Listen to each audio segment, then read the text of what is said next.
Hey everybody, David here, and welcome to the ASOG podcast. In this episode, Lucas and I had the opportunity to sit down with one of the resident experts within the Auto Shop Owners Group, Bill Hill, the owner of Mighty Auto Pro in Medina, Ohio. Bill is always a wealth of information, so getting the chance to pick his brain was fantastic. Before we get to it though, do us a favor and head on over to youtube.com, type in ASOG. Once you see our channel, please take a look around, and if you like what you see, hit that subscribe button. It would really help us out. Plus, you don't want to miss all the new content that we'll be putting out very soon. If you're listening to this on your favorite podcast listening app, make sure you have it set to automatically download the latest episode so you never miss an upload. And now, here we go.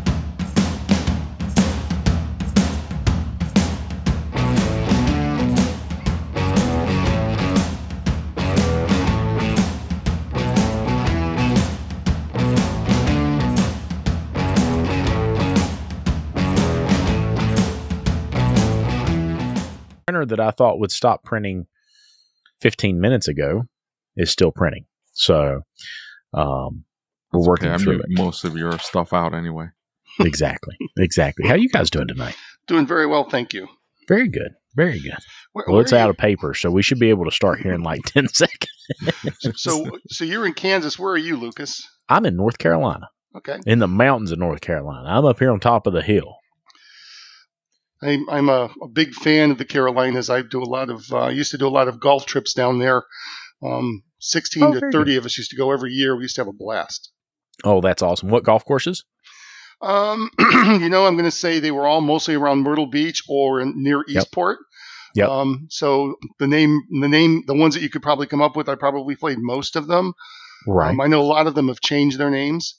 But we found, we got down near Wilmington one year because we couldn't get into Myrtle Beach, and we fell in love with that area. Right. Oh, the yeah. Eastport area. And we never went back to Myrtle Beach. We went there every year. The places were phenomenal. They treated us like, really, really well. We played as long as we wanted to. The guys always remember us. The guys who worked the office always were us, because we'd go out and we'd play till morning till dark. And, right. Golf course would be shut down at 5 o'clock, and we'd go to the kid who was collecting carts saying, "Hey, look, if we collect some money, can we go out and play another 9?" Sure.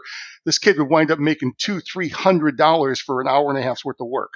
So, nice. Oh, that is awesome. That is awesome. Well, so one of the big ones that everybody plays at here is in Pinehurst. I've actually got a cousin who worked for the PGA designing golf courses for a number of years, and then he went to work for some different towns and did landscaping, stuff like that. But he was a golf course designer and maintained golf courses for years. And his daughter has become junior PGA champion just time after time after time. It's pretty neat. I'll send you some links here. She's 4A state champion, runner-up individually, and a total 4A domination in her class. So pretty cool. That's outstanding. That's really, really cool. I mean, have you guys, in this type of work, since I'm in Ohio, of course, we do the time change. So we always fall back in the fall and spring forward in the spring. And right.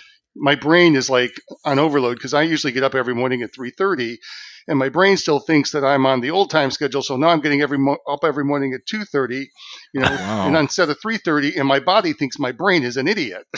Right. Oh, absolutely.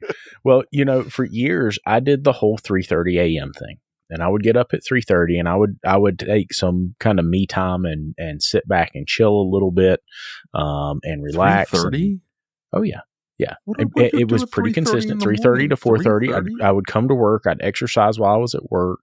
I would just, I would have some time that was just for me to clear my head a little bit, And then I've dropped back from doing that. When our son was born, we thought that our daughter never slept until our son was born, and then we realized what it meant when they didn't sleep. So it just changed everything.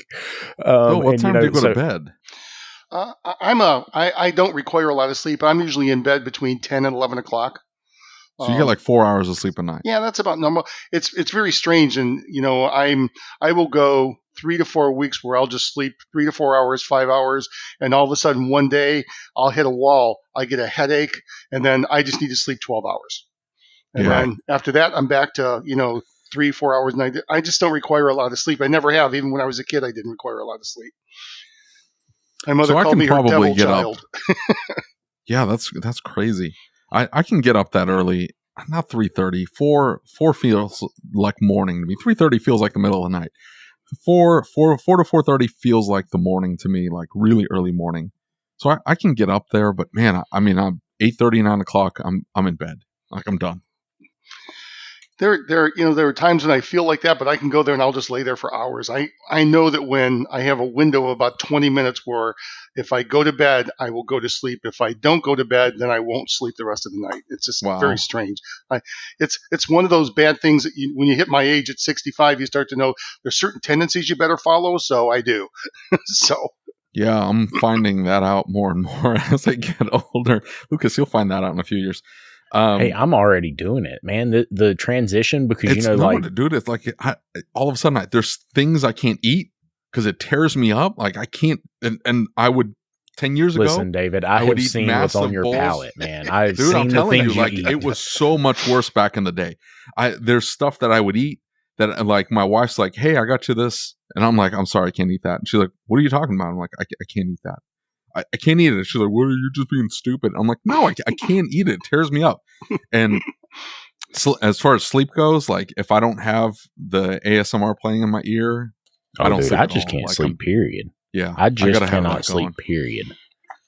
I feel your pain with that because I've always had trouble. I've always had trouble sleeping. So it's and the worst thing about it is I'm sure all of us are the same way. We get that 2:30 or 3 in the morning. We just blink open and our head goes right into engaging work and forget it from that point forward. Right? There's no way I'm going back to sleep. So I just get up. You're exactly right. Is that a business owner thing, you think? Or is it like, do we have terrible ADD or some? I mean, I know I do, but I'm talking like I think it's certain levels. I think it's a business owner thing. I think, we're always so worried about what we have to get done and what we need our staff to do. And, I think I find myself preparing at 3:30 in the morning what I'm going to say to my staff in my team huddle and that type of thing. So, one way it's kind of good because it gets me prepared, but in one way, it's one of those things where it would just be nice just to relax. Now, it's funny, like on the weekends, I will still wake up, but I'll lay in bed. I'll read something, I'll turn the TV on, or I'll do something, but I don't mind staying in bed. But during the week, I get up. I just have to get up. You got to go. Yeah. I resemble that remark, right? I'm really bad to do it. And the thing is like I will go over things in my head so many times. I will lay it out in my head, how we're going to do this, what we're going to do. And what's funny about it is that then I get to work and it's like everything moved. So I have to rethink it anyway, and it didn't matter. Yeah, that part was supposed to be there at 8:30. It never showed up. Exactly. So it just shows your whole day out. Well, what I've learned about that is that if you can move, if you have a plan, right? Like if and I tell my team this all the time. We laugh at Dutch because Dutch is always I don't know if you know Dutch, but Dutch was a pilot for years. And one of the things that I admire about aviation is they have a pre-flight briefing, right? And in that pre-flight briefing, there is a discussion which says if everything goes to shit, here's what we do. Like the worst possible scenario, everything goes wrong. What do we do now? Right? And so looking back at that, I think that is so important for us as business owners. And that time is an important time to be able to sit and do that. Because when people start coming to you and talking, you don't have that opportunity to kind of slow down and really think through the process. You've got to go. And so for me, that's definitely something I like to do is get up early and plan that and think about what the implications of each situation are. Yeah, I think that's a good way of putting it. I mean, I think that too many times, we get as business owners and leaders, we get caught up in the moment, and we get so focused on we need to make everybody around us better, and we need to make decisions very quickly because our decision usually makes the whole day go one way or the other. Right. And so we don't have a lot of time to think about what we got to decide. We just got to make a decision. We got to make it work. I saw something today by one of the pro football coaches that said, we make a decision, we have a game plan, and we stick with it. Yeah. And because we can't afford to change midstream. I can't make that decision halfway through the third quarter. Absolutely. I'm going to change the plans because that's just the way it is. I just can't do that. So, and I think that's very true with any organization or any business, whether, it's our business or a restaurant business or any other business. I think we just have to have a plan. And sometimes we got to make things work and we've got to shuffle things in and shuffle things around. But you know what? That's what makes us so good at what we do. Yep. Absolutely. Absolutely. Being dynamic. How much of that, though, is the goal? How much of, how do I word this here? I guess in my shop, I don't want to make any of those decisions. I do, and you have to. I get it. But I try to take as much off my plate in the day-to-day activities as I can. I still involve myself. I guess that's sort of the problem. I think it's worse when I'm there because I want to get in the muck of things as opposed to if I'm not there. Things tend to work themselves out, and I don't have to involve myself. But then I show up. I've been called an albatross manager. They just show up, start flapping their wings, knocking things over, like, an albatross in a store, just knocking things over, creating a bunch of noise, and then they bail. And then they end up creating chaos where there was order before. Yes, that's right. Seagull manager is exactly what I was thinking. Yeah, that's it. Seagull manager. Yeah. And so I've been accused of that before, but it's, so I've been very deliberate about trying to do the best I can to remove myself from the situation and say, we have a clear path, at least, overarching path that we should be following on a daily basis. And, there's certain things that we need to take care of on a daily basis. Everybody kind of knows what they're supposed to do. And me inserting myself into it, it's almost like, well, I'm either removing agency from my individual employees because all of a sudden they don't have to make the decision. They can just go to Dave. Hey, Dave, what do you want to do about this? It's like, well, what would you do if I wasn't here? I would do it this way. It's like, okay, well, keep doing it that way. They wouldn't ask me normally, but because I'm there, they sort of, they want to know.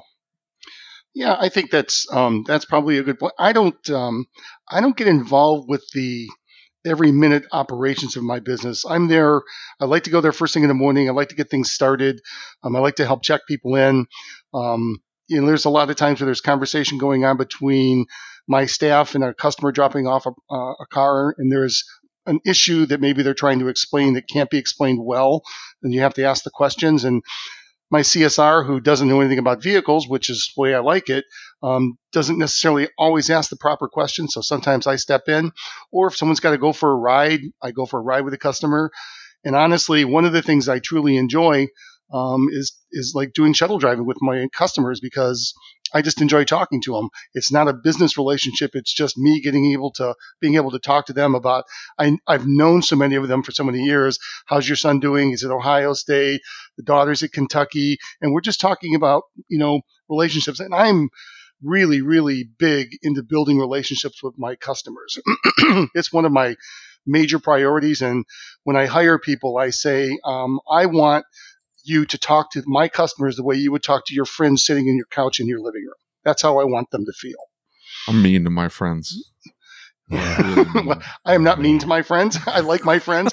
I pick and choose my friends very carefully, but I like to make sure that we build a relationship and everyone's very comfortable. So I feel sick and demented now. I don't know. You're just now figuring that out? What's that? I thought this was normal. I thought it was normal for you know what? I'm not sick and demented. Thank you very much. Like you should hear the way Juan talks to his friends. Juan's my service advisor, Bill, and you should hear the way he talks to his friends and some of the things that he texts back and forth. Like they're in a group chat and they're saying like the meanest, most awful things you could possibly say. You just need to hear one message. I was talking to my friend yesterday. Okay. And he's sending me messages and he said, "Hey, I just listened to the latest podcast." And I said, "Really?" He said, "Yeah." I said, "What'd you think?" And I'm going to scroll up here and find it because it was just so priceless. I couldn't avoid saying it. He says, "Good morning, buddy. Listening to your newest podcast this morning. My God, David Psychiatrist should be sainted. He really is one special individual." Well, Well, at least It's you're known endearing. for I it. don't know what you're Yeah. talking about. It's okay if that's who you're supposed to be. And Exactly. Thank you for validating me, Bill. I appreciate it. I knew we had you on for a reason. I will admit, I think that it's a guy thing. We can be really cruel to each other and say some really mean things, and we don't take it to heart. Heaven Right. forbid you say that same thing to a woman. I'm running for cover. Oh man, I'm telling you. You're absolutely right. You're absolutely right. But I will say I tell Juan to be friendly, but not overly friendly, because then he'll start saying mean things to them, and maybe they don't know how to take it. He's had friends, like he worked at a parts store before. He was a store manager, and so he had a lot of employees. He had probably 20, 25 employees working directly under him. And that's a lot of moving parts on a daily basis. And he's scheduling long hours and this, that, and the other. He had one employee. He said the most benign thing, at least to me. He said it back to me, and I'm like, I can't believe that guy got upset about that. That guy got so upset. It ended up souring some relationships, because like some of his friends took that guy's side and some of the other friends took Juan's side. And he was like, man, it was a joke. Like, he's like, well, he wants you to apologize to him. So you got to be almost very careful about what you say to anybody, unless you really know them. And then you, like, for me, then I kind of let loose and say some foul things. Well, you also have to be careful in emails and text messages, because sometimes they'll come off exactly what they're meant to say. So absolutely. Well, again, it depends. Right. I send Lucas some awful things, and I read it back and laugh and go, "That's funny." But sometimes you're like, "Yeah, I'll get messages occasionally. Did I offend you?" Dude, I've been offended since I met you. Well, at least you know what the relationship is based on. That's exactly right. That's exactly right. Foul insults. That's all we do. Well, it seems like you guys play very well off each other, and you seem like you're good friends. So I don't think that there's anything wrong with that, as long as everybody understands it. Sometimes people get a little sensitive about things that we say, and I am unfortunately, for me, as I'm not a very sensitive person.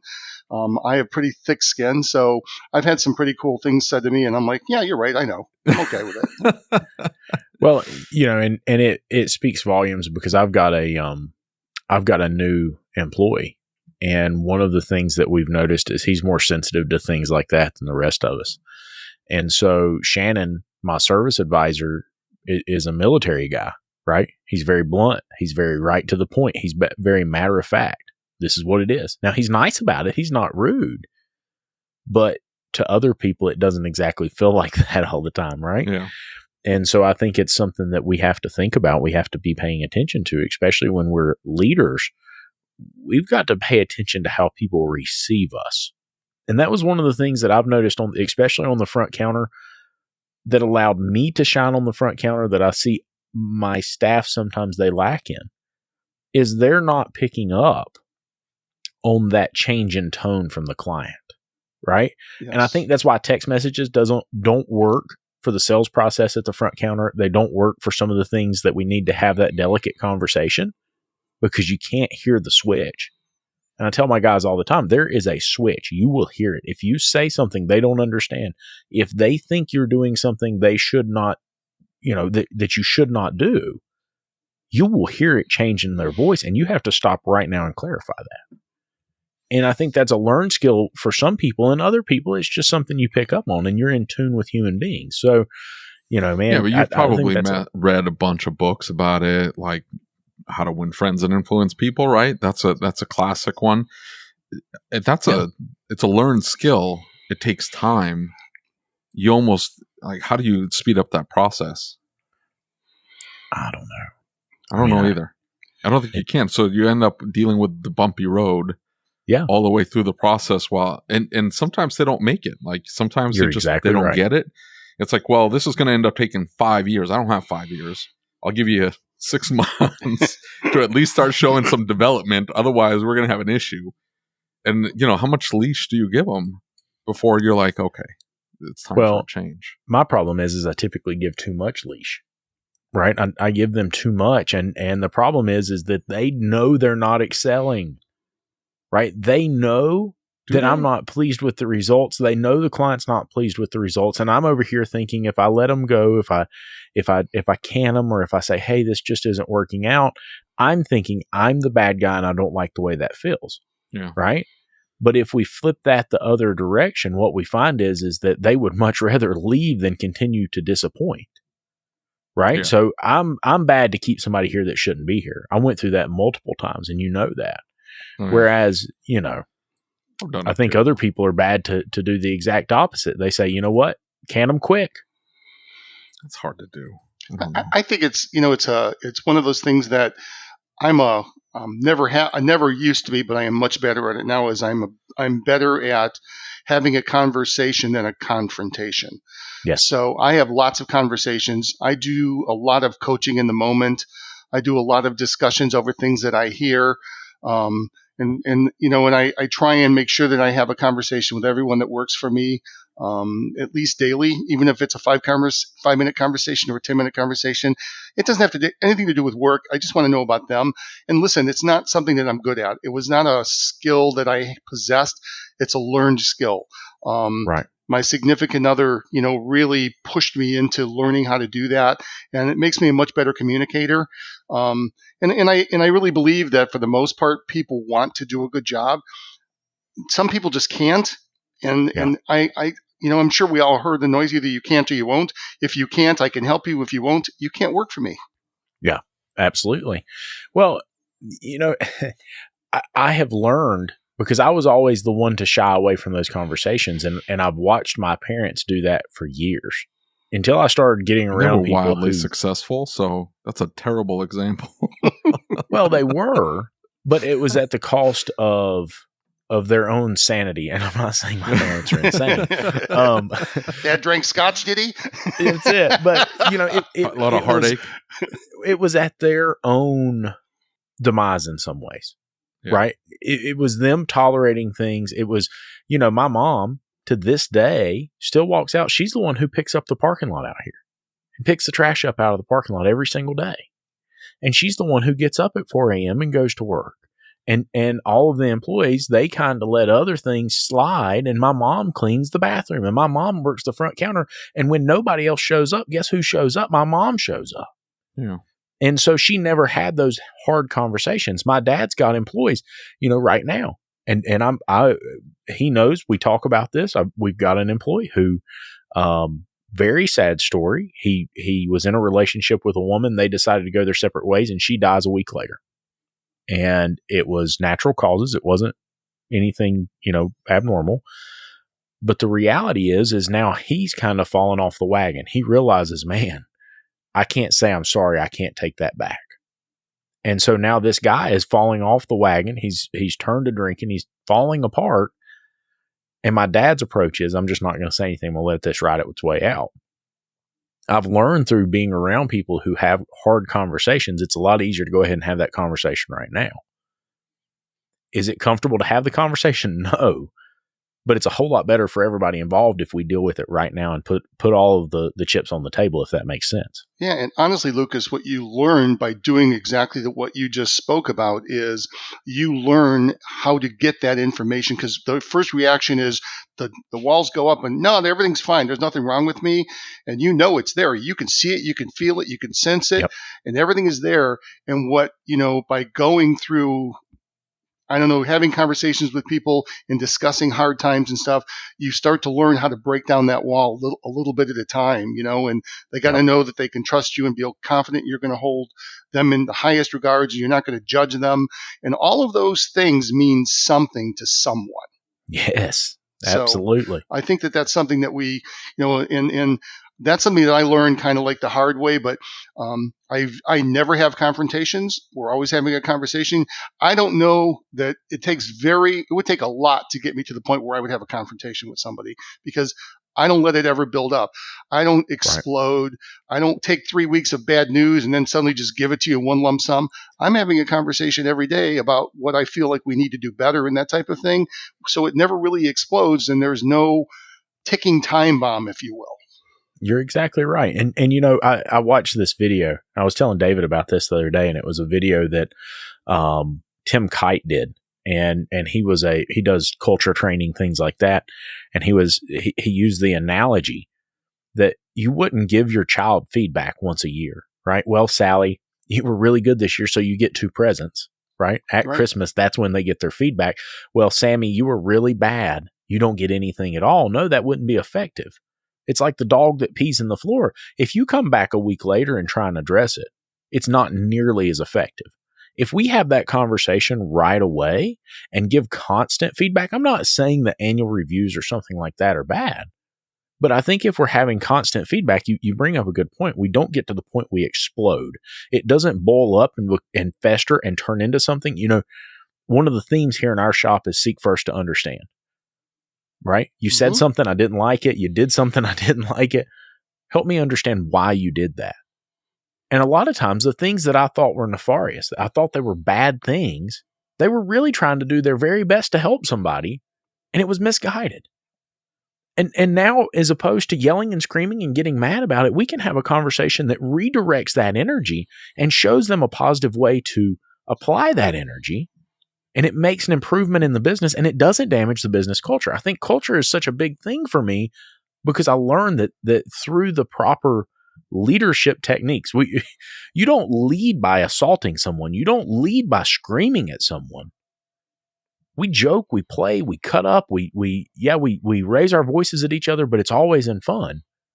You lead by example in a lot of ways, Sometimes Absolutely. the conversations, well, it depends. Depends on the scenario.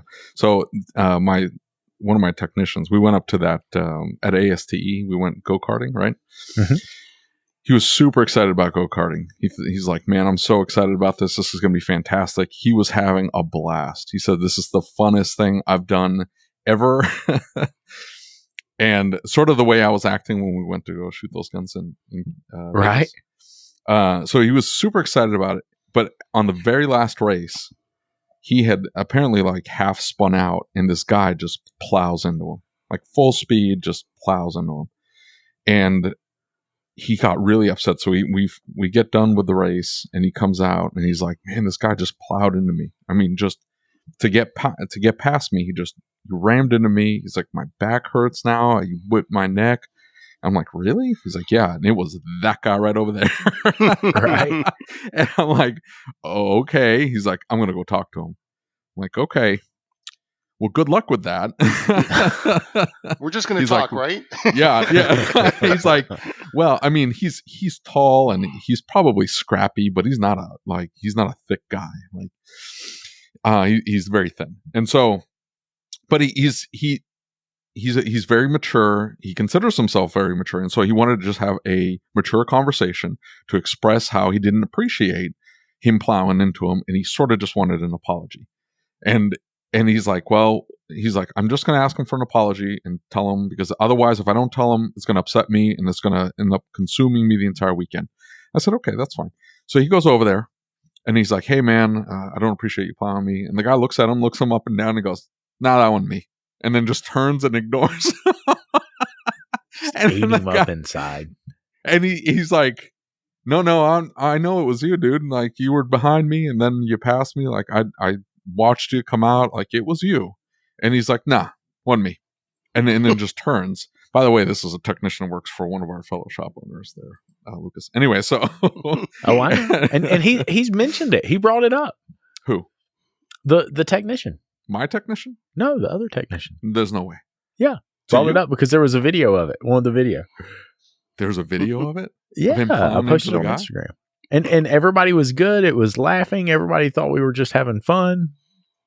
Who? What are you talking about? My technician was upset.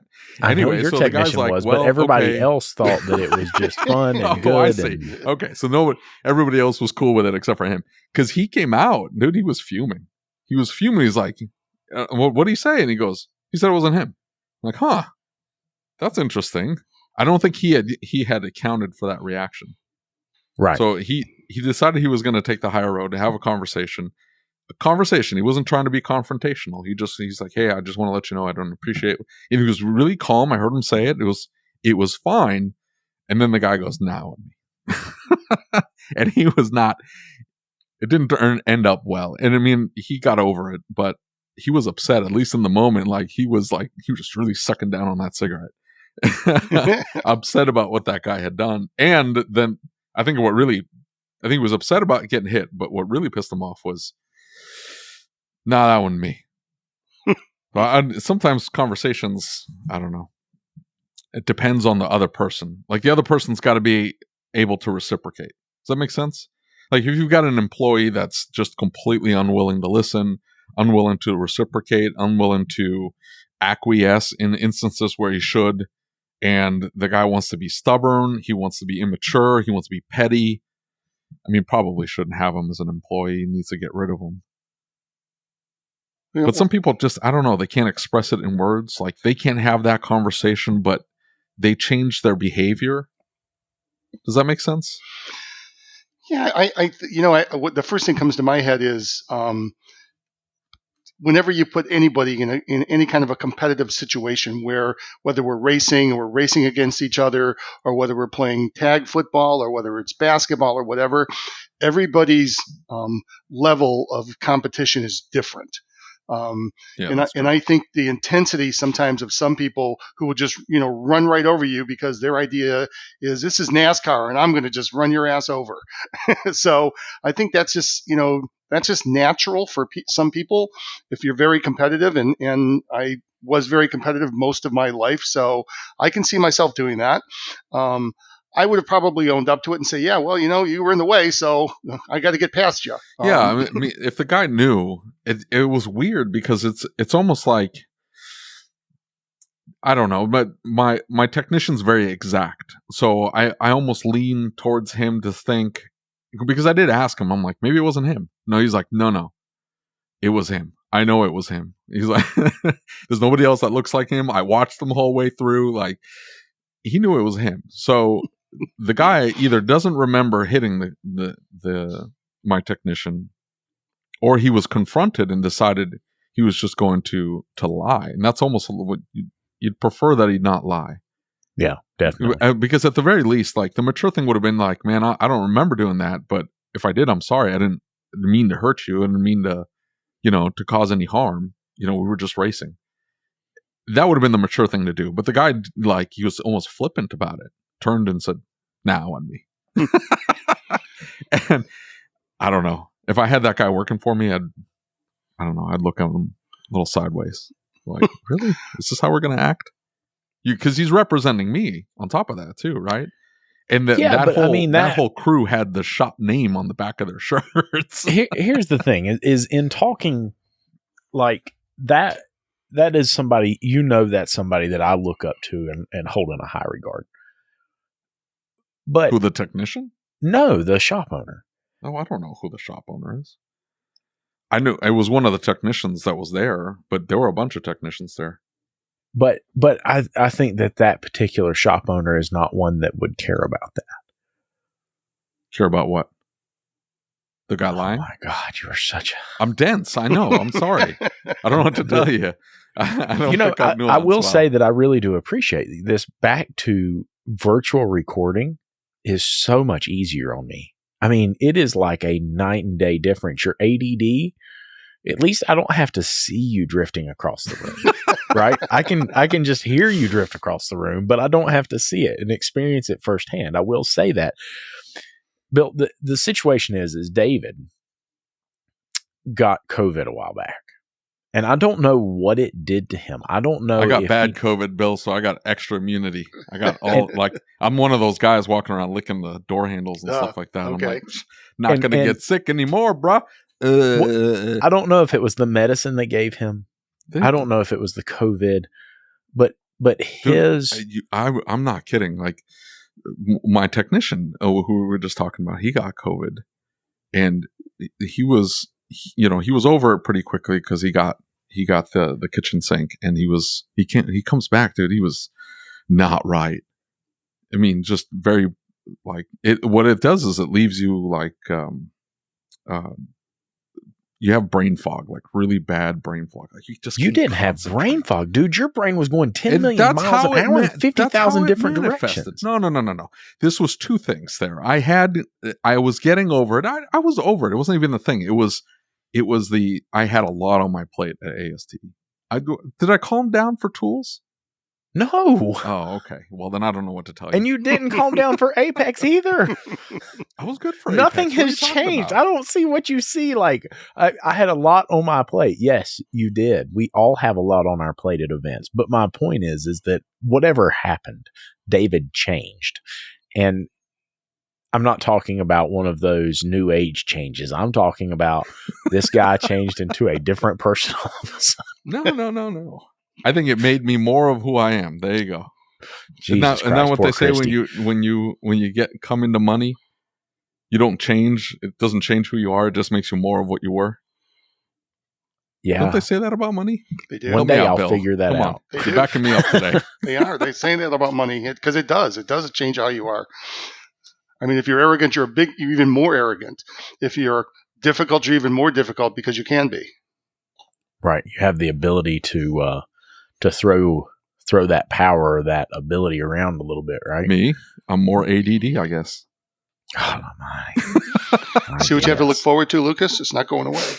I know, right? I'd say a prayer for me, man. The next event, we've got a little bit of time before the next event. I'll be able to catch my breath. I'm a little freaked out because I've got my kids, and my son cannot concentrate on what he's being asked to do. Like, and I see myself. So, and I was in second grade, and my second grade teacher, I'm old now. I'm older. I shouldn't remember this, but I remember my second grade teacher calling me David Roman around because I couldn't sit still. I couldn't sit in my seat, and I had to like kind of bounce around. And I would go up to Desmond like, "Hey, what you working on?" And it's not that I was a social butterfly. I wasn't. I just didn't want to sit down. This was boring to me. Like, let's move on. Let's get moving here. And I would get into so much trouble. I spent every recess standing next to the teacher. In second grade specifically, that teacher didn't like me. Specifically standing next to the teacher every single recess. And my son's in first grade. I see so much of that in him. I'm a little freaked out. What are you going to do? Nothing. They didn't put me on any kind of medication or anything like that. I wasn't asking if you were going to put him on medication. I'm asking what I'm afraid that they're going to be like, hey, we need to put him on medication because I'm afraid that they're going to come at me with that garbage. I'm going to say no. Okay. I don't want to stick him in some special school or something like that. Certainly can't homeschool him. I don't have the attention span for that.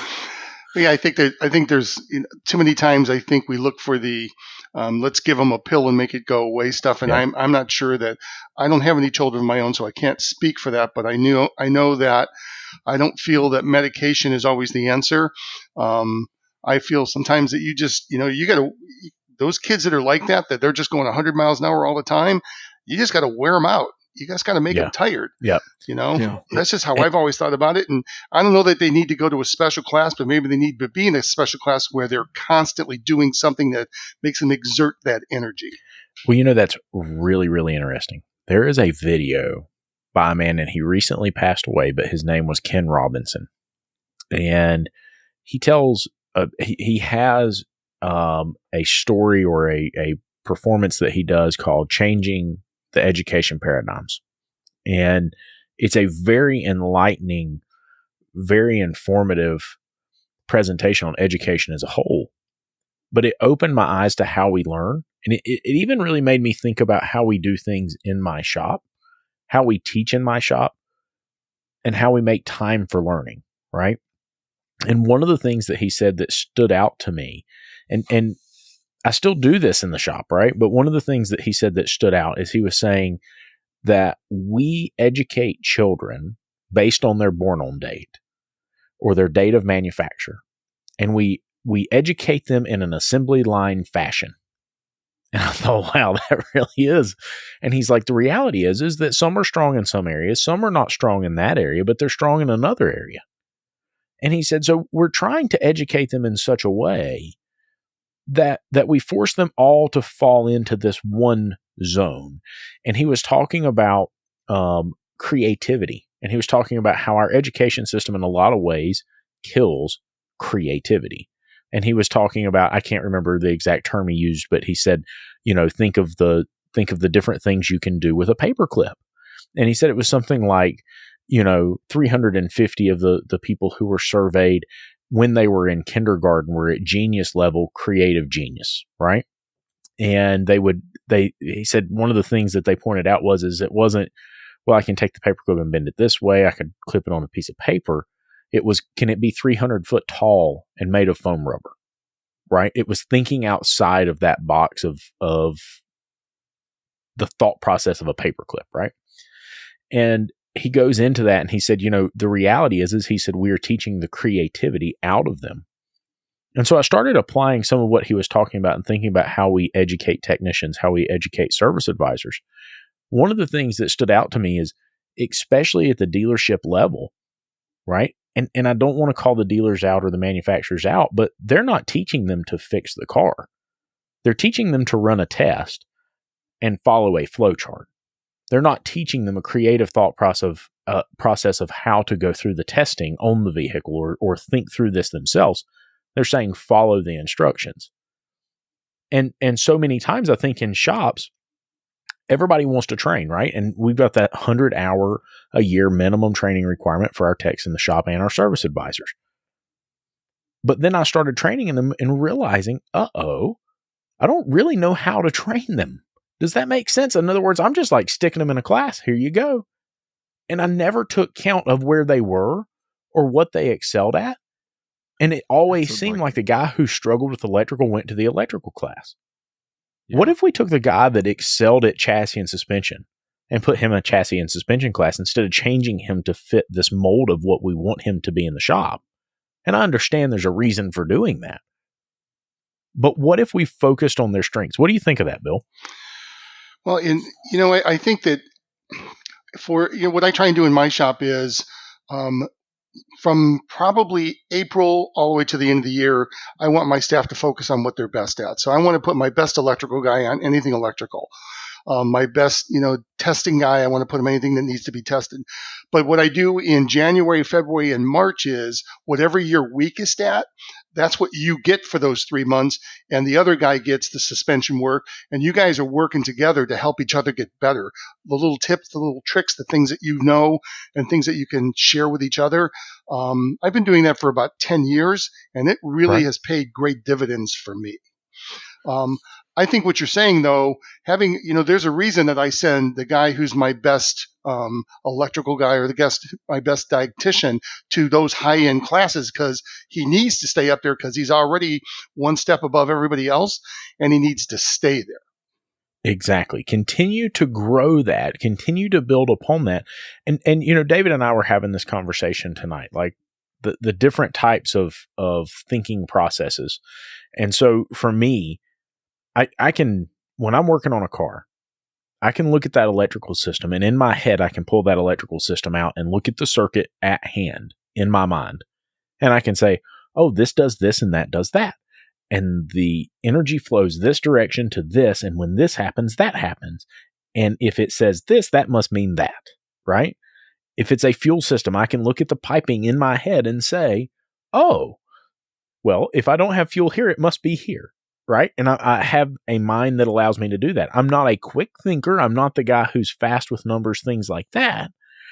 But we all have abilities in different areas. And we talk about dispatching to strengths. What if we took that to the next level and really dispatched to abilities, right? And really took time to understand our staff's abilities. One of the things we've done here in the shop is the new service advisor works really well with one type of client. And the service advisor that was in the military works really well with another type of client. He works really well with a client that wants you to be straightforward, wants you to be blunt, right to the point. It's not that he's not empathetic. It's just that he's very straightforward and matter of fact. And some people deal with that very well, and they don't deal with me well. Whereas the other one's more empathetic and more understanding. How could we better understand our people and better dispatch to their abilities? We called him a freak of nature, Bill. Don't worry. I can do simple math in my head very quickly. That's my ability. I can't break that stuff down in my head. I don't know how things work. I think most shop owners do dispatch to abilities. I think we all, as business owners and leaders, want to make sure that we give our best people to the problems they're best at solving. I mean, that, not only from a, obviously it's a problem solving issue, but it's also, we make more money that way. He's not spending, an extra half an hour scratching his head trying to figure it out, because he, like as you said, he can pull it apart in his brain and know what's going on there. He doesn't need to spend a half hour looking up the flow chart to know what's going on. That's very true. Some of us don't have that many technicians. Well, I mean, I don't know that everybody does, but I mean, if we work towards that strength, right, and encourage them to grow, because, like I said earlier, people don't want to be somewhere and they don't want to work on something they're not good at, right? We want to feel like we know what we're doing. We want to excel. It depends on the person, though. I'm just telling you, like if I send, like I've got a technician who's really good with suspension. Like, and the guy's a freak because, like, he looks at alignment. I've told you this before. He looks at alignment numbers and he just the numbers, and he can go, yeah, that's going to pull to the left, that's going to pull to the right. I remember trying to take the suspension ASC test and looking through the practice questions, and it's like, this camber reads this, and this caster reads that. Is the car going to pull to the left, to the right? Is it going to go straight? I'm like, I don't know. Like, I don't know. I don't know.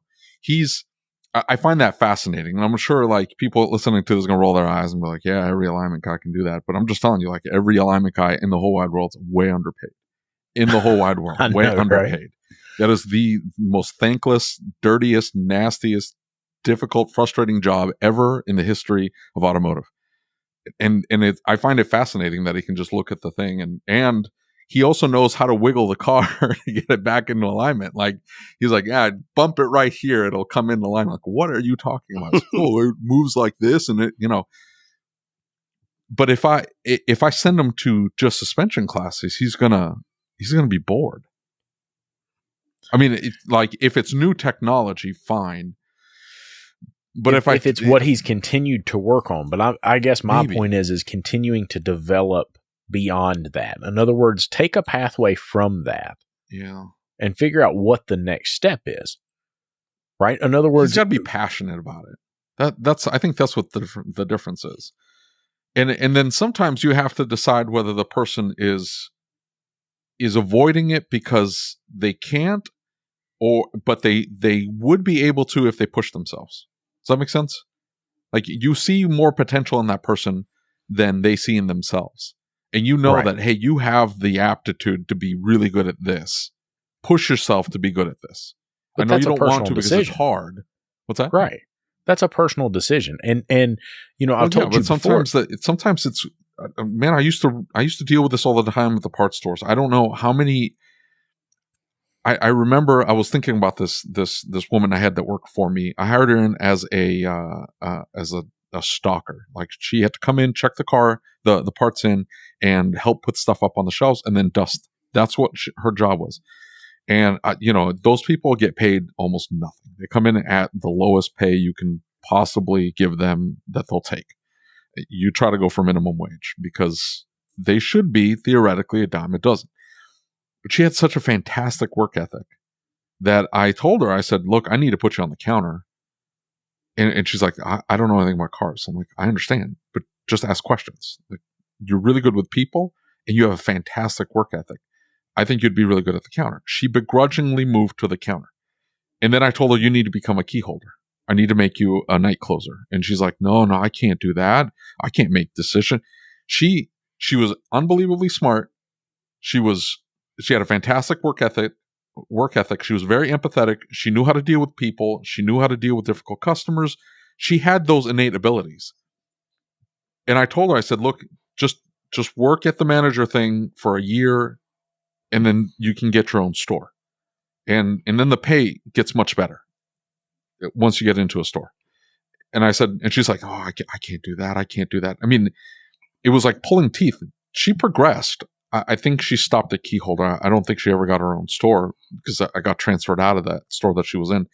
But she had the ability to do it. She could absolutely 100%, without a doubt, run a store because she had every she had the aptitude. For whatever reason, she just had decided in her head that that was beyond her. And I see that in technicians. I see smart technicians that should be capable of handling scopes and pressure transducers and be able to decipher data and look at PIDs and become a fantastic technician, diagnostician, electrical work, suspension, whatever you need them to do. They have the ability, but for whatever reason, they've just decided that, nah, either laziness because I don't have to, I'm not being forced to, so I don't need to, or they think less of themselves than they should. Do you ever run into that? It's the belief system, right? The example I can give it as I had a technician who came to work for me about 6.5 years ago, and he didn't have any ASC certifications. And I said, in order to work for me, you've got to go for 2 a year. And he constantly said, I'm just a terrible test taker. I can't take tests. So we would make him go and he'd fail. We'd make him go and he failed. So finally, I think it was the second year, I said, you and I are going to do this study together. So after work every night for 3 weeks, we studied before the test, and we had the conversation. He knew his stuff. He went and he failed. And I just looked at him and I said, how is that possible? I know that you know this stuff. How do you not pass this test? Because you know it. I ask you the question and you give me the answer. And he just says, I'm just a terrible test taker. The belief system is he felt like he was a terrible test taker. So what I had to work on was not training him to do what the questions were, was to make him believe in himself. Yep. And that took me a long time. Well, that's hard. I'm sure both of you know who Steve Harvey is, right? Yes.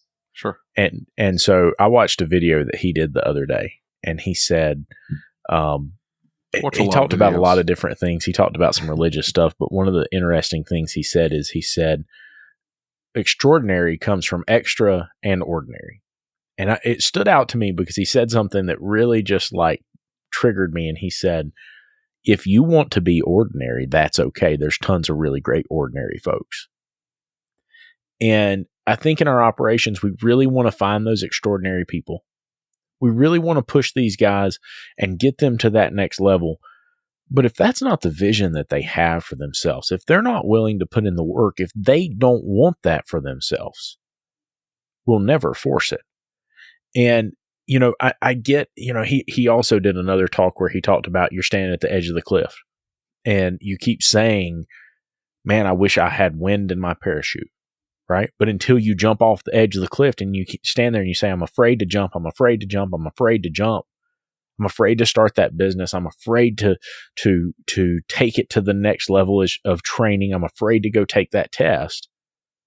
But until you jump, you never get wind in your parachute, right? You never, ever have the opportunity until you take the jump. And I guess the reason that what he said stood out to me is that, like I said, we have continued to push people and hope that we can get them to that extraordinary level. Some of these people are not going to be extraordinary. They don't want to be extraordinary. And I don't mean that to be derogatory, right? I'm not saying they're bad people. I'm not saying they're not doing great things. I'm just saying they don't want to go to that next level to be extraordinary. They don't want to put extra on top of ordinary because it's a lot of work. Some people just don't strive for that. Yeah, but you're talking about small things. You don't have to be you don't have to be top 5% in the world of, diagnosticians. Although I don't think that would take a lot of work. There's a lot of bad diagnosticians out there. But yeah, tell me about it. But I just need you to be 5% better than you were last year. Does that make sense? Yeah. I just need you to be slightly better than you are right now, or at least strive for it. Because as soon as you stop striving, I think you start degrading. You start sliding backwards. Absolutely. You're either growing or dying. That's why I eat a lot. Yeah, you were definitely growing. I think sometimes we want it more than they want it. Yeah. We want it more for them. Yeah, how do we flip that, though? You're absolutely right, 100%. I think that, for me, when I talk about the person I was talking about, I knew that he had it and I knew he could do it. I just needed to make him know he could do it. So it was a work in progress. And it took a long time. And once he got it, he flew. He had wings. You couldn't stop him. So, but it's great to see because that's a real great feel-good story for me. He did it all. All I had to do was push him in the right direction and give him the right nudges. Right. That's a good point. And I mean, it is so rewarding when it works. Sometimes it doesn't work. In more cases than not, it doesn't. Right. And we need to be prepared for that, because that's not a failure on our part. Right. I mean, I guess to some degree it could be, but probably shouldn't have hired him. The same thing goes back to being extraordinary with shop owners. Are you going to be an extraordinary owner? Are you going to push your people to be the best? Are you going to continue to work to help them develop, to be better, to grow, to develop a culture in the shop? Or are you just going to come to work every day and try and fix the cars and that's it? And I think that shop owners really need to make a decision, because that in between for me, right? Like, I knew that I could do big things with this shop. I knew it was possible, but I didn't really know if I wanted to put the work into it. Does that make sense? Like, I didn't know if that was really, man, it looked like a lot of work. Talking about answering the telephone in the middle of the night if a client needs something, you've got 24/7 access to me. I don't know about that. But taking that leap and getting out of and we always talk about it. Growth doesn't happen in your comfort zone. And confidence comes after courage every time, right? Like, you've got to have some courage to jump out here and make it happen. And so what do you say to the shop owner that just doesn't know? I mean, man, I don't know if I want to go do all that stuff. It sure looks like a lot of work. What do you say to them, Bill? I think everybody has a different level of participation that they want to succeed. Like for me, I I can tell you the story.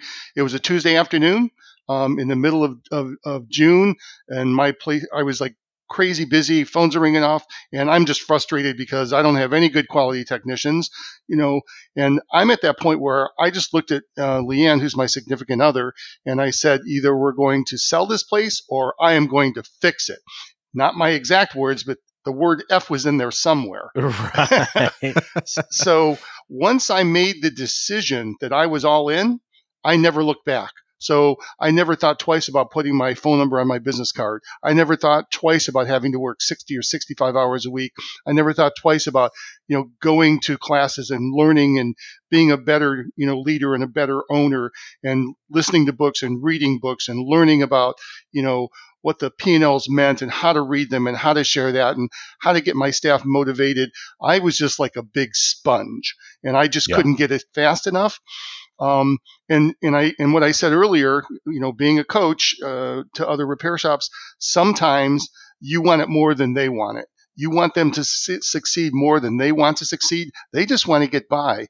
And as a coach, you have to find ways to motivate them.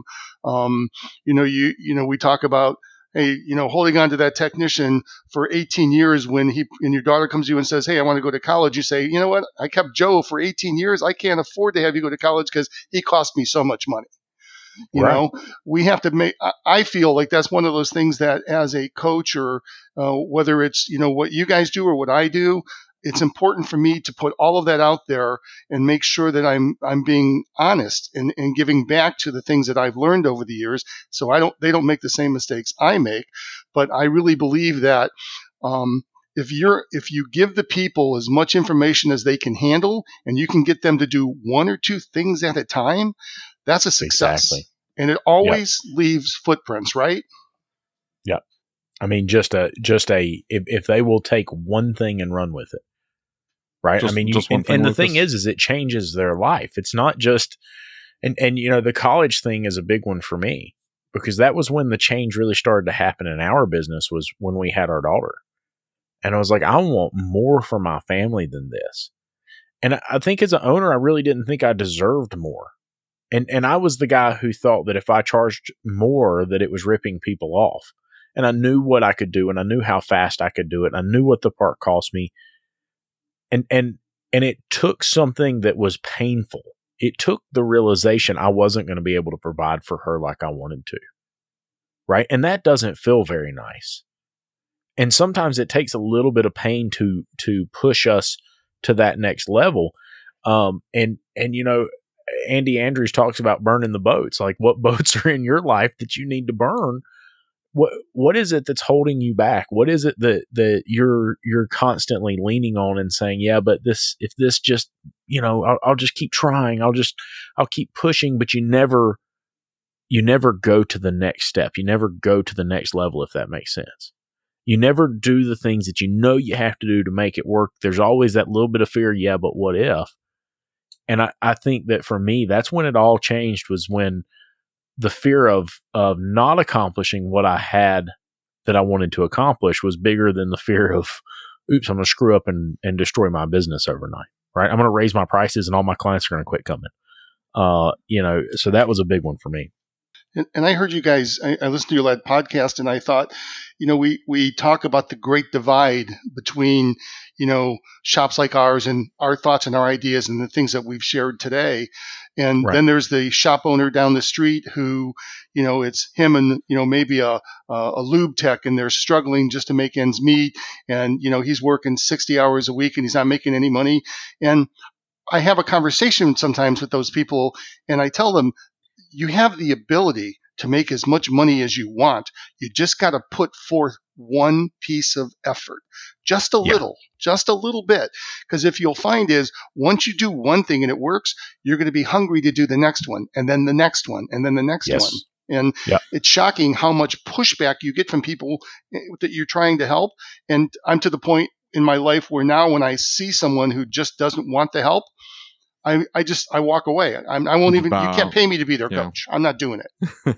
Well, I've met some people though that are not. It's not that they lack effort; they lack direction, because they're working really hard at just the wrong things. And then there's others, and that's one group, and they're struggling. But I've met a lot of just getting by, and they're capable of a lot more. They could be making more money. They say they want it. But then you see their efforts and it's like, dude, I shouldn't have to pull your teeth to get you to do this one thing. Like, answer the phone by the third ring. Can you do that? Well, I got really busy. Dude, it's just not going to work. If you can't answer the phone by the third ring, just something simple. Let's take baby steps here. I need you to answer the phone by the third ring. I need you to give a professional greeting. If you can do those things, then we can move on to the next thing. But if you can't even do that, and the reason being, they could. They're not hurting enough to want to push themselves to get that done. They're not feeling the pain. Sense? They're like, they're making $30,000, $40,000, $50,000 a year, and they're okay. Like they're taking home enough to pay the bills, and maybe other people in their lives want bigger things for them, but they don't. They're happy. They're content. That group is always the BCDers. Have you noticed that? The blaming, complaining, and denying or defending. Where'd you get that? BCD, you didn't come up with that. Is that an no, Andy of course Andrews I didn't come up with that. I'll let you figure it out. Andy Andrews? I'll Google it. Don't think I won't. No. You'll just have to search it, and you'll just have to listen to the video. I thought I'd let you know that Cortez ended up burning all the ships and then killed off everybody with smallpox. So, well, hey, but you know what? He got his treasure, brother. Did he? Yeah. Couldn't spend it. Nobody was around. That's it. But you know what? They took the treasure. Burn the boat or die. I love the people who always say that won't work in my shop. Oh yeah. And I just pull my hair out because I don't know how to respond to that. There's only, there's 5,000 shops out there that are doing that exact same thing that we're talking about. It works in every one of their shops, but yours is special. Oh, wait a minute. You're only 7 miles from me, and it works in my shop, but it won't work in your shop because your area won't put up with it. Give me a break. You know what's so interesting about that is really when you dig into it, right? And you really look at this very, very closely. The thing of it is there is a system, and so many of these consulting companies and coaching companies use a very similar system, right? The purpose of having multiple coaching or consulting companies, in my opinion, is find somebody that grooves with you and fits with you, right? Correct. But the reality of it is 99.9% of all businesses run on one sound financial principle, right? And there's different metrics that we use to manage them and measure their performance. There's things that we can do differently in each kind of business. But auto repair has a pretty consistent program that most people can follow. And it's not rocket science, right? And it's like, David will know who I'm talking about. There's a couple of friends of ours that they own a shop. They're a couple, and man, these two go at it like cats and dogs. They're always fussing at each other, and he's not saying anything. She's blaming him for all the problems. That energy that they're focusing on trying to figure out whose damn fault it is. If they would put 1% of that towards following the freaking process that everybody else has used to be successful, man, right? That's what I'm saying. Like that dude, I mean, he's content. He's comfortable. I don't know how you could be content.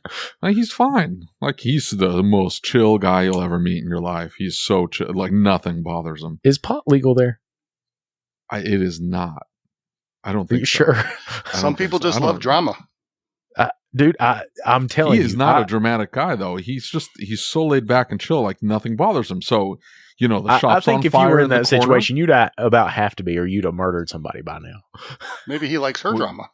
I know, right? I think he likes her drama, yeah. He likes that energy. It's spicy. By the way, don't Google BCD if bad things come up. I wasn't going to do that anyway. Well, David's pretty. Eventually, somebody will email me and say, "Do you know what comes up when you Google BCD?" David is very gullible. Okay, of all the things, David is very, very. Gullible. It didn't bring up what I was expecting. Like, I looked up who was the school's kill creativity guy. Who'd you say his name? Sir Ken Robinson. Ken Robinson. Yeah. So I Googled him, and his TED Talk comes up, and that's interesting. I think we all kind of intuitively knew that the school system was crushing the hopes and dreams of our little kids. Every single day. They come with watch little that video. Less spirit every single. Your kids are homeschooled, aren't they? No, mine aren't. No, if you will go watch that video, have you seen your daughter come home just slightly more crushed every single day when she comes home from school? I think that it kills creativity. I think that I think So he one of the things he says in his presentation is he says we're being told that ADD and ADHD is an epidemic, and he said I am not a doctor and I am not a scientist and I don't know. I'm sure it's a real disease. I'm sure it's a real thing. I'm not saying it's not. But he said, I'm telling you that you can see that it starts somewhere in Missouri. Like, we can see the instances of it on this graph. It starts somewhere in Missouri. It's getting worse by Tennessee. By the eastern states, it's getting really bad. And by the time you get to Washington, D.C., everybody's lost their mind. And I mean, he goes into ADD. He goes into some of these things that are happening, and he brings up the fact that you were trying to educate children on this basic assembly line-like system that was developed in the Industrial Revolution, right? The Enlightening. And it was developed a long time ago, and it was not a point where things were as interesting as they are now. And so now we have video games, we have stimulation at high levels like we've never seen before. Yet you expect children to engage at the same level. And so it's a very, very interesting talk. And I would encourage anybody listening to go listen to it, because it is a very interesting talk. It talks about a lot about how we learn. It talks about creativity, and you don't realize what creativity you're missing until you listen to the video. It's pretty interesting. You got to go check it out. I wrote that down earlier that I was going to take a look at that. Yeah, he passed away recently. Very brilliant man. And then the BCD thing is Brian Kite, and he talks about one of my big things is E plus R equals O, and so he talks about BCD in that video. Do what? Brian Kite likes his acronyms. He does. But anyway, so yeah. I sent you the link, David. What link? To BCD? Yeah, I sent you the BCD. I saw those links. I'm going to pass. Okay. Listen, I'm not. I don't need to be involved in all that nonsense. I'm thinking, David, you should be hiding your computer from your kids if you're looking up BCD. I know, right? David, why don't you go search BSD or is it BDSM? I don't know. Just try them both. It's a family show, Lucas. Come on, keep it clean. Oh my God. Hey, so Bill, one of the so I used to be part of the coaching group that Bill coaches within, and one of the most impactful things I ever heard you say. I mean, this was a game changer for me because I remember Sure, it was me. stressing. I'm telling you, it was you. 100%, it was you. I'm not kidding. This was years ago, but this changed my mindset so much in the way I approach my business and the way I deal with technicians. Because I used to stress about bringing on a technician, thinking I'm not going to be able to afford their pay. They're going to want too much money. What am I going to do about getting this? I'm squabbling over 25 versus 27 versus 30 versus 32. You see what I'm saying? So Absolutely. I'm looking at the pennies of it, thinking, how am I going to afford this? How am I going to deal with this? How much business do I need to bring in? This, that, and the other. And you said even a mildly competent technician can make you 20 to 25,000 a month out of that bay. So you're squabbling over $5 or $6 or $7 or $10,000 a year. Not having that technician in that bay is costing you in gross revenue $25,000 a month, and you're squabbling over 10 grand. Yes. Like, spend the money, get them in the door, and have them start producing, and you'll make money just having them there versus figuring out how you're going to squeeze an extra 5,000 off their salary in negotiations. Get them in the door. And oh man, and to this day, I talk to technicians that are like, oh, I don't know if I can afford that guy. What are you talking about? If he's mildly competent, he's going to make you 20 to 25,000. I mean, I just repeat it verbatim. And as soon as I say it, hey, that guy's going to make you 300,000. If he's mildly competent, he's going to make you $300,000 in gross revenue, having him in there. And you're worried about paying him 70 versus 80,000. Just pay him the 80, get him in the door, and he'll make you 300,000. Like, what are you doing? Why are you waiting? The hardest part, this is what's really frustrating. This is what drives me absolutely bananas. The hardest part is getting a good technician to apply. And then the second hardest part is to get them to show up for the interview. And now that you have them interviewed, they applied, you have them interviewed, and now you're going to squabble over dollars? You're going to squabble over a few dollars too. Like, what are you doing? Now, if you're expecting to pay the guy 50 and the guy wants 120, okay, well, this is a divide here. Let's talk about this.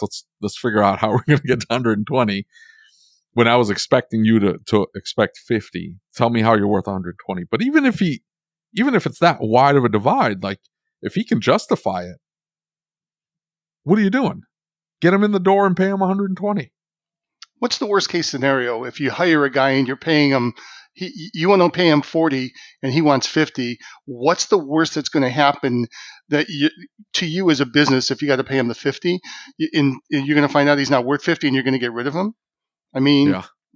If he's totally incompetent, he's totally not teachable, he's totally not on board with your culture, he's not going to do any of the things you need for him to do, and he does whatever he wants, whenever he wants, and he doesn't do very good quality work. Worst case scenario, just going to get rid of him. But I'd rather have the chance to make the guy better, because maybe he's come from a shop that didn't require what we require, and so he doesn't know how to be a professional. So we need to teach him that, right? He's used to being two guys, one guy screaming across the shop to the other guy, and they're yelling at each other all the time. And he even comes into your shop and things are calm, and everybody has a job, everybody knows their job, everybody does their job. Now he's found paradise. Now he's just got to understand, he's just got to grow with the rest of the team. And I've seen that in many cases with lots of technicians that I've interviewed over the years, and unfortunately for me, I've had a lot of technicians who we have trained so well that they've left and become, supervisors somewhere else or managers somewhere else, or have gone to a different shop, or they've opened up their own shop. I have never believed in holding anybody back. If somebody thinks that they can do a better job and make more money and it's going to be a growth experience for them, as long as they're not going backwards, I'm always good for making that happen, because as an industry, we need to be better at helping each other rather than hurting each other and holding each other back. Depends on the situation, though. I gotta push back on that. I had a technician that came to work for me, then got recruited by a shop down the street. And he had the opportunity to hire the guy. He didn't do it because of COVID. He used that as an excuse. Oh, I balked on hiring this guy. A talented technician, super bright future, super smart, very mature. Like this is a slam dunk. Like I didn't hesitate to offering him a job. Like right now, he didn't leave. I fed him tamales from across the street, which were legit, fantastic tamales. And here's your offer. Boom.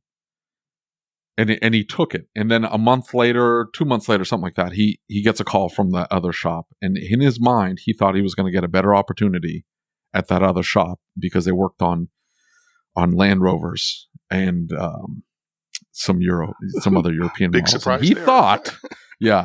thought he was like, man, I really want to work on those cars, and I think I'm going to get a better opportunity to learn at that shop than if I stay here. And I said, you think you want to work on those cars? You haven't worked on them yet enough to know you don't want to work on those cars. But regardless of that, you're not going to get the same freedom at that other shop that you will here for these reasons. And I made the case. And could I have said, okay, I understand? I just knew that wasn't true. I knew he was going to grow more as a technician, as a person, as within the industry, his influence in the industry. He's a really bright future. He's got goals, that he wants to hit. A little side business that I want to absolutely help him with. I know that I can offer him a whole lot more than that other shop, other than having the opportunity to work on a few more Land Rovers. And I had to paint that picture, and I had to stop him because I knew he was making a mistake. I did successfully stop him, so I'm super happy about that. But I don't know. There are very few shops in Kansas City that if one of my technicians walked up and said, I got an offer at this other place and I think it's a better opportunity than it is here, I don't know. Maybe that's a pride or ego thing on me, but I'm sorry, but that's just not true, sir. And maybe it's not a better opportunity. Maybe I didn't say it, or I didn't make it clear enough. For me, I won't hold anybody back I will hold them back if it's a side move or a backwards move. I'm going to try and talk them out of it. But if it's a forward move, I am definitely not going to hold them back unless I really feel it's a bad move.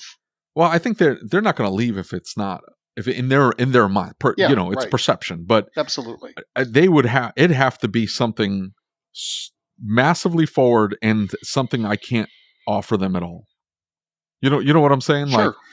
Like, hey, I got recruited to be the quarterback of the Kansas City Chiefs. It's like, okay, I can't offer that to you at all in any way, shape, or form. So congratulations, go have fun. But within the automotive industry, man, I don't know.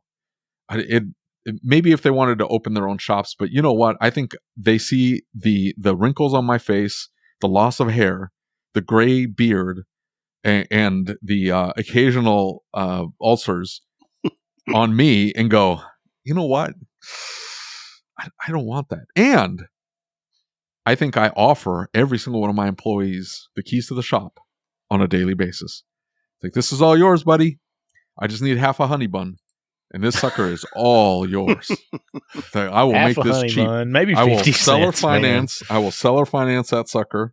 So you don't have to come up with any cash. You just got to take over. Let me walk away free and clear. That's it. You can have it. You can have it all. They never take it. They run. I don't know why. I don't know what I'm doing wrong.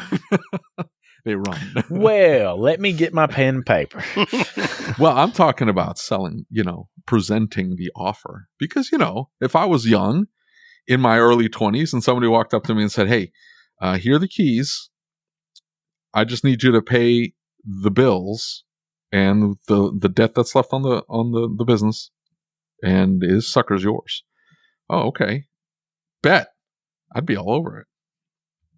Maybe I need to hire slightly younger technicians, more. There you go. Is that what it is? I have no idea. Anyway, Bill, this was awesome.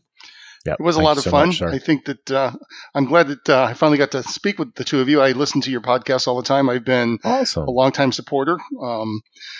you you guys always put a smile on my face, and I always hear something interesting. So, Well, thank you so much. That's awesome, dude. Well, I hope you enjoyed this episode of the ASOG podcast. If you'd like to catch these episodes early, you can do so by becoming a patron. Just go to asog.site and click on the Become a Patron Now button. Becoming a patron helps support the show, gets you several perks, and is tax deductible.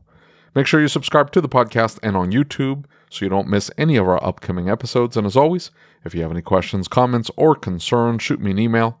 My email address is david@asog.site. That's david@asog.site. Until next time.